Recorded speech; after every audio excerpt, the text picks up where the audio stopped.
those of you who follow politics done right know that we've discussed basic income. We've discussed a whole lot of different methods that we can use to really solve our income inequality problem, our income disparity, the whole works.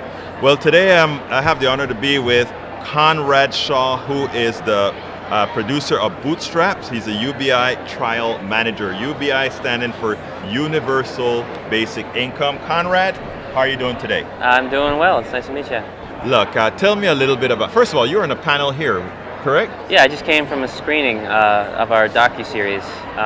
Some of the footage from our docuseries. Okay, well, first of all, tell me a little bit about basic income, first of all. Before we go into your documentary, tell this audience exactly what universal basic income is. Basic income is a premise that it's basically a way to design a society where nobody has nothing, right? So you move the starting line of income to something other than zero. And the way you do that is by giving cash directly to people on an unconditional basis. So it's money that everyone would get, say, weekly or monthly, and it comes through government or whatever agency, and there's questions about how it would be funded, and it's all up for debate. But it's a reliable, permanent check for everybody. Now, how is it that won't create a whole lot of slough-offs? That's the question we're seeking to embrace. So you get two questions generally, two big questions when you talk about UBI. One is, how do you pay for it? And there's a lot of answers to that. And the other one is, how do you make sure people will spend it well? And sort of what it really brings into question is trust. Do we trust people to spend it well? And should we trust them to spend it well? And that's what we're trying to address with our docuseries by showing people with a basic income. Many of the theories from those people who are always against somebody getting something for nothing is that it creates a moral hazard. I think in as much as you're about to do a test, and we'll talk about that in a little bit, in as much as that is what many have said, I think some experiments have gone on throughout the world with universal basic income that proves otherwise. Most people I know actually want to work. Yeah, it comes down to a question of human nature, and that's one of the things I think I've learned most through this is I think we've grown sort of a warped idea of human nature, right? Because we grow up in a system of scarcity, of artificial scarcity. Artificial scarcity. Yeah, we all believe that there's only so much to go around, so you got to get your slice of the pie for yourself, even if it's at the expense of others, so you can survive. You think about, what do I got to take for my retirement? What do I got to take for my rent next week? But if we were, as people, if we knew that we had that basic amount covered, how would it change our behavior? And would that uncover or adjust or change what our basic driving purposes are as people?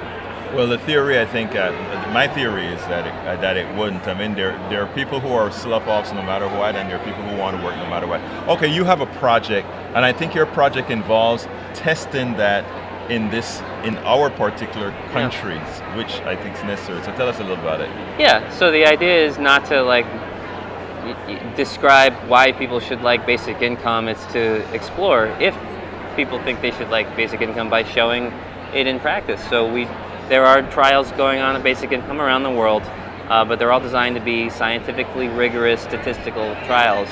We wanted there to be a trial that was more qualitative, telling stories and showing and letting people live out the experience of what it means to be with basic income. So we found 20 Americans all over the country, families and individuals, 11 stories in total in 10 states, and they're receiving a basic income for 2 years of $1,000 per adult, and each person gets their own. It's not per household, and 300 something per month per kid that goes to the adults.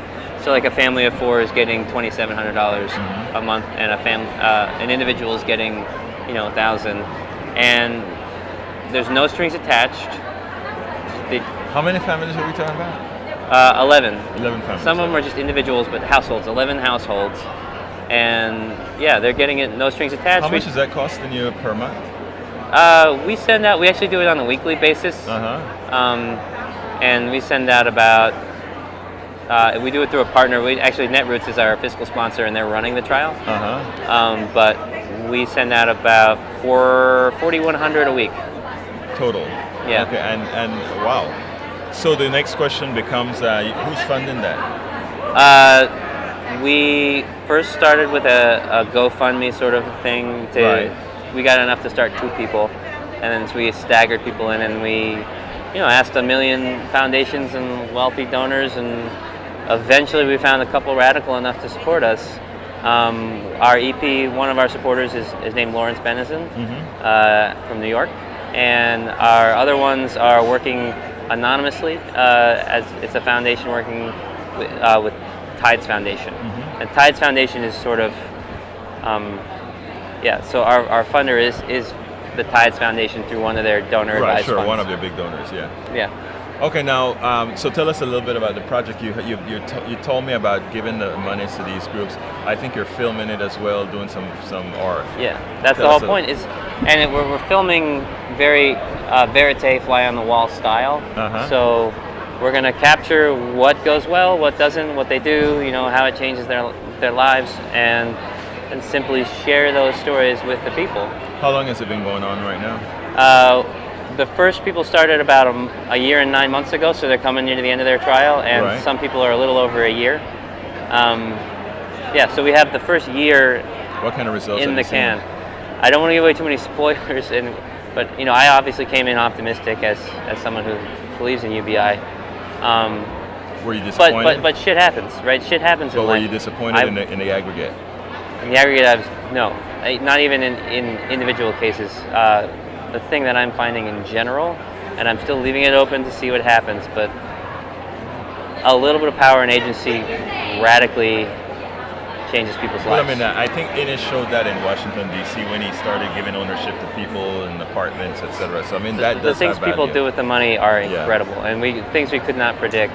And they're going through very, very difficult situations in some cases, but just seeing the resilience and seeing the creativity and seeing the confidence with people. Now, how people can find out about you guys, find out about what you're doing? Bootstraps Film at bootstrapsfilm.com. So Bootstraps is in pick yourself up by your bootstraps. Right. Film.com. Bootstrap, is it plural? Bootstraps. Bootstrapsfilm.com. Yeah, and then anywhere on social media, it's at Bootstraps Film. At Bootstraps Films. Conrad Shaw, it was a pleasure speaking to you. Keep up the good work, and you too. keep thinking outside of the box, because that's what we need.